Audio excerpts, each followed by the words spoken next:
Hello, everyone. Today I'm going to tell you a story about my first guitar.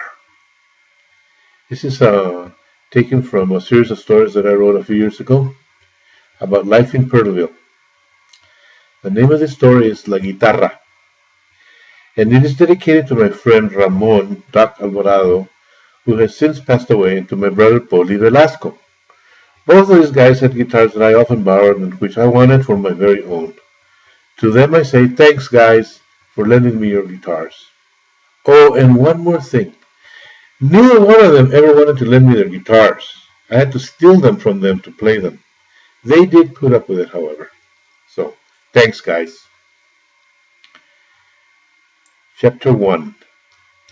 Danny was at the end of his rope. How many more days would it be before the trip to Oaxaca with El Jefe? He promised, and the days had passed, and nothing, not a damn thing. Danny sat in his room and silently cursed his wretched luck. He took Polly's piece of shit guitar out again. He would have hell to pay for messing with it, but maybe Polly would not find out. Danny did not notice the little toothpick that rolled off the guitar and fell on the floor. It was an old trick. Polly used it all the time so he could tell if Danny had messed with the guitar. If it was not where he put it, then he knew Danny had messed with it, and for sure he would exact his pound of flesh for that transgression. Pinche guitarra, Danny thought, no vale madre, it's not worth a shit. Somebody had given Polly his guitar, and maybe someday in the long ago past it had been a good guitar, but it had fallen down from the closet and had broken into pieces. The owner gathered up the pieces and put them in a box and forgot all about it. Years later, he happened to hear Polly playing half his guitar, and he remembered the splinter piece of junk he was saying for no good reason. "Oye, Polly, you good with your hands, aren't you?" he had said when Polly stopped playing. "Yeah, I'm good. I can do anything," Polly said. "Mira, I have this old guitar in my closet, but it's broken. Maybe you can put it back together again, and then you would have a fine guitar. It was very, very expensive when I bought it years ago. It came all the way from Spain," the man said. Polly couldn't believe his ears. A miracle had just happened. All he ever wanted was a guitar, and here it was.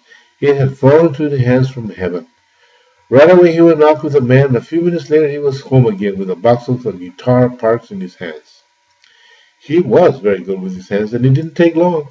He glued and re-glued and sanded and clamped, and before everybody's very eyes, the guitar slowly took shape again. He stripped the paint off it and repainted again, and Jefe got him a set of strings. Pretty soon he was strumming away, and Jefe started to give him some lessons. Danny watched. And then he watched some more. And then when he had finished watching, he watched some more. Danny was insanely jealous. He couldn't have a guitar, and a man didn't come along and put one in his hands like it happened to Polly. He didn't have shit. He wanted a guitar so bad his stomach hurt, and it was everything he could do to pretend like he didn't give a shit about it, but he did. He was pissed. Pinche Polly, Danny thought. Once again he gets it all, and he doesn't even know how to play that goddamn piece of shit. Pinche Polly, Danny lamented. Chapter 2. El Jefe promised. That was all Danny could think about. El Jefe promised. He took off from his room and kicked his way across the street. Crucito was over there singing a song with the other winos. Danny sat down on a little bench and listened to the winos. Crucito was making guitar singing, while Juanito Chiltepin was following some really fine jazz chords on his own guitar. The sounds of those two were making, oh, what a sound it was. The song ended. "Hey, Danny, what's wrong? You're not looking so good," Crucito asked. Once again, Danny was floored by Crucito. How did he know how he looked? Crucito was blind and he couldn't see shit. Somehow he always knew because he never failed. Danny felt like shit and Crucito could tell somehow. "Oh, it's nothing," Danny whined in his typical hurt, annoying tone of voice. Whenever he was pissed off or sad or anything like that, his voice took on an annoying, whiny tone and it grated on everyone. "There you go, crying again," Juanito Chiltepin laughed. "Here, play my guitar, and put in one of those good chords I've been teaching you." Juanito threw the guitar at Danny, and he expertly grabbed the wine bottle and chugged down a few drinks. "Órale, cabrón!" yelled Crucito. "Save some for me." So the time passed again, and Danny played a few songs he had learned, Las Cuatro Milpas, Ella, and a few others. Here and there, Crucito Juanito interrupted him and corrected a chord or two. Despite the fact that Danny didn't have a guitar, he was still learning. He did have to steal time with Hef's guitar and a Polish piece of shit guitar from Spain and that shitty paint job, and the guitars the Winos had were just as bad, full of cracks and bumps from all the borracheras they went through, but they were guitars, and that's all that mattered. So the days passed, and Danny waited on his promise. Chapter 3. Danny sat in the kitchen all sad and everything. Hey, Danny, don't you know how to put don't you know how you put everybody in a bad mood when you sit there whining looking like a beat up dog? Don't let your father see like that. Remember his promise, La Jefa reminded. Well, he did promise, didn't he? Danny asked. The way he said it pissed off La Jefa as she shrugged it off and left the kitchen. Danny heard El Jefe coming in from work. He straightened himself up and tried to put on a happy face. El Jefe walked in and sat on the table without a word. Moments passed. Danny couldn't stand it. Are we going today? He asked. Going where? El Jefe answered. I was thinking that maybe today would be a good day to go, Danny answered quietly. He was hoping that his voice didn't betray his emotions. He hated how he whined all the time. He was such a whiner. Danny, ya te dije. I told you, not until payday. He's still a few days away. I promise, El Jefe said matter-of-factly. El Jefe stood quietly reading a small Mexican music magazine. Danny looked at it and his excitement overflowed. Dad, is that a new cancionero? He asked. Yeah, pues sí. It has some nice songs in it, Jefe. Maybe you might like to try one of them, El Jefe said. But I don't have a guitar. Can I use yours? Danny asked quietly, suppressing his excitement. See, you can use it, but only when I'm with you. It's a delicate instrument, and I don't want you roughing it up. Here, let's eat, and then we'll practice, okay? El Jefe said. They gathered up the guitar after dinner and went into the little room in the backyard that serves as a storage shed, but that lately was used as a sleeping room for when El Jefe worked the night shift. The house was too noisy in the daytime, so he slept out there to get away from it all. The little songbook had the words of the songs El Jefe, so El Jefe could only work on the songs he knew. The chords were shown, and El Jefe showed Danny how to read the music. Some of the chords he didn't know, so El Jefe had to teach them to him. It was hard, but Danny didn't mind. He wanted to learn. Hey, Papa, will you not teach this song to Polly? He asked. Why not? He wants to learn too. Yeah, but don't you think we should learn different songs? Look, Danny, all three of us in the trio have to learn the same song so we can play together. Sometimes I don't like the songs the other guys choose, but I learn them anyway. That's the way we do it. But I don't play with the trio, and Polly doesn't like to play with me. He always gets mad because he doesn't like to lend me his guitar. How can I play with him if I don't have a guitar of my own? Danny, I told you someday soon you'll have your own guitar, I promise. With that, El Jefe collected his guitar and left the room. He promised. I know he did. He promised, Danny thought wildly. It was going to come true. Danny ran outside and jumped on his bike and sped down the street toward Duck's house. He couldn't wait to tell the guys. He took a shortcut through Nenny Supple de Papa's backyard and expertly wound his way around the fence post holes Nenny was digging. It was always a challenge going through that shortcut. New holes were popping up everywhere. When he got there, they were already practicing. El Beef was playing the sax, El Duck and El Echo were playing the guitar, and El Hound was playing the bass. Nobody played the drums, but they didn't matter anyway. When he walked in, Biff was telling Echo what to do, and Echo was doing it. Biff then turned to Duck to do the same thing, but nothing happened. El Pinche Pato Punto didn't know anything, but he tried. Hey, vatos, my dad said he was going to get me a guitar, he yelled out excitedly. Yeah, we heard that one before, they all chimed in at once. Here, play this old one, Duck said and gave me his old beat-up guitar. Danny looked lovingly at the beautiful instrument Doc had in his hands. It was a brand new Fender Stratocaster, the crown jewel of the Fender lineup. What a beautiful instrument it was with its twanger and everything. And so it was. One more day, and then another. Danny, are you ready? And Hefe was sitting in the car with the door open and one of his legs out and one leg in his hand and his hand on the steering wheel. He was ready for something. Is it now? Danny asked excitedly. Come on, boy, let's go. Those guitars are waiting for us. Danny didn't need to hear that one more than once. He jumped into the back seat and leaned to the front seat, ready to go. Come on and sit in the front with me, Hefe said. Danny couldn't believe his ears. He never got to ride in the front. Where was La Jefa going to sit? And Jefe read his mind. Your mother's not coming. It's just you and me. They took off, cruising down the street towards Agua Prieta. And Jefe had already made arrangements with his friend Faustino Castellanos, the owner of the Azteca Curios, the store that sold the best guitars in Agua Prieta. When they got to the store, Fausto was ready. He had arranged several guitars for Danny to look at. Mira, Papa, I like this one. It's real pretty tuning knobs. Yeah, but how does it sound? Jefe retorted. Pues it sounds beautiful, Danny retorted, strumming a few chords Juanito Chiltepin had taught him. Okay, that's the one, Jefe said. Órale, Pablo. For another $1 I can throw in a set of strings and a pick, and for another $1 I can throw in a guitar strap, Fausto said. Well, let's see. That would be $13 for the guitar and $2 more for strings and a strap, and Jefe asked. Don't forget the pick, Fausto replied. Oh, yeah, it's a deal. Danny couldn't believe his ears. He had his very own guitar, and it was a nice one, too.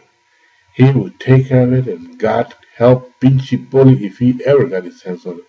He would take his piece of shit guitar and shove it up his goddamn ass, and he couldn't wait to get home to tell him.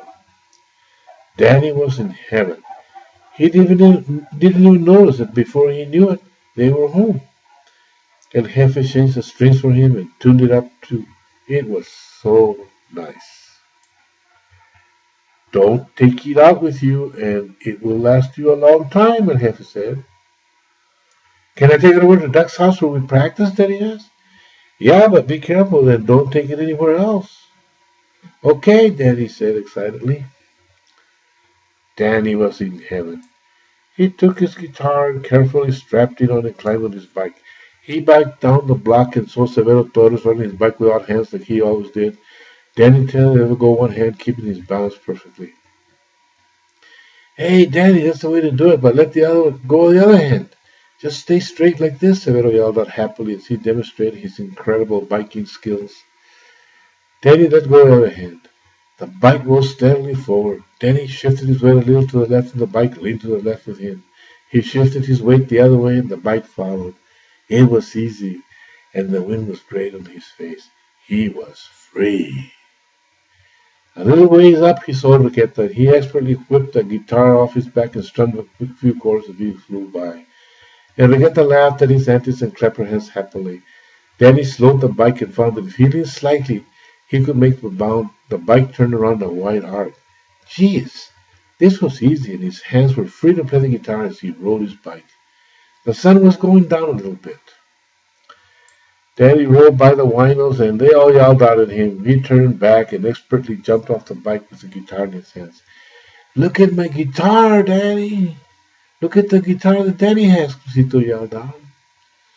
Danny couldn't help himself. He had to show him the new guitar. It was so beautiful, with its beautiful tuning knobs and brand new strings and everything. Juanito took a turn on the guitar and played a few chords. It was beautiful. It was the most beautiful instrument in the whole world. The sun was down a little bit more. Hey, I gotta go now, Danny explained. The Batitos are waiting for me over at Duck's house, and I gotta go practice. Danny took off, and this time he didn't even have time to strap the guitar on him, because he was already an expert in riding while playing. As Danny approached Danny Saco de Papa's backyard, he had a moment of indecision. Should he take a shortcut, or should he go around? It was just another minute or two, or longer to go around. It was a fleeting moment, and as quickly as it came, it went away. In the dim afternoon night, he saw the trail, and it was as clear as a bell. He pedaled harder, and the bike took to the trail as if it was straight as an arrow. He strummed a few of the jazz chords Juanito Chiltepin had taught him, and he was mesmerized by the sweet sound of a brand new guitar. All of a sudden, he felt himself flying. In his excitement, he thought he was flying from the beautiful sounds that were coming from his guitar. Then he realized he was on the bike. Somehow he had left it behind. He looked back, and to his shock, he saw in it a brand new hole Nelly's Uncle Papas had dug. And he wasn't flying. He was falling to the handlebars of his disjointed bike. In that fleeting moment, he thought to turn slightly so the guitar was safe. He would take the brunt of the jolt of hitting the ground on his back. He knew how to fall off a bike. He fell on the hard surface of the dirt, hit him in the back, and his breath flew out. He struggled to catch his breath, and he deliberately slowed his heart so his lungs could catch up. In the dim afternoon light, he saw that the guitar was safe. He had managed to hold it up in the air and avoided the hard surface of the dirt trail. He lay in the dirt for a few minutes, and his heart slowly returned to normal. His breath was coming in short gasps, but it too was more normal. A few minutes more, and he would be fine, just fine. Danny carefully laid the brand new guitar on the ground beside him and turned his body so he could stand up. He shook the dirt off his shirt and the pants and looked into the hole. His front tire was bent a little, but that seemed to be the worst of it. Pinching Danny thought it was a new hole right in the middle of the trail.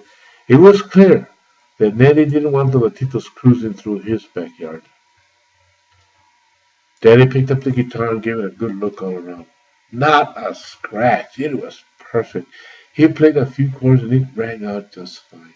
The sweetest sound he had ever heard. Just wait until those pinchy vatos get a look at this baby, he thought proudly. That pinchy duck can take his piece of shit Fender Stratocaster and shove it up his goddamn ass. Danny righted the bike and gave it a good kick, and the tire was bent back almost to normal. He climbed on again and took off. 2 more blocks, and he would be at Duck's house. Danny rode the bike right up to the porch and jumped out. He made his way to the side of the house, to the open door of Duck's room. All the vatos were there, and Hound, Echo, Biff, and Duck. They were playing one of his favorite songs, and one he really knew well. He stood at the doorway and yelled out, "Hey, vatos, check out my new guitar, sis." Echo was close to the door, and he gave Danny a good looking over. "Hey, how come you're full of dirt? Did you fall down?" Echo asked with a worried look on his face. "Hey, yeah, you know that pinchy Nelly Saco de Papas? That son of a bitch dug another hole right in the trail, and I fell in." All of a sudden, Echo let out a huge scream that sounded like laughter and fright all at the same time. The other vatos gathered around, and Duck took hold of the brand new guitar. "Mira, it has a sound hole on the side, and it's topa la chingada. It's all messed up." Danny took one look at his brand new guitar, and he started laughing. He couldn't stop, and he went on and on and on. "Hey, it's a new kind of guitar. It comes with 2 holes. I had to punch it in because it was not exactly right," Danny said as he took his guitar in hands. "Look, it sounds just fine." After the vato started going home, Danny got on his bike and he rode over to an All-Star Club. He put the guitar by the side of the garbage can and he slowly made his way home. "Hey, Danny, where's your guitar?" Jefa asked as he walked into the door. Danny looked up with the saddest eyes the Jefa had ever seen on him and he said, "I fell down, Mama, and it broke." La Jefa reached out to him, but he had turned sadly into his room. She made her way slowly to the closed door, and then she heard his sobs and the soft strumming upon his guitar.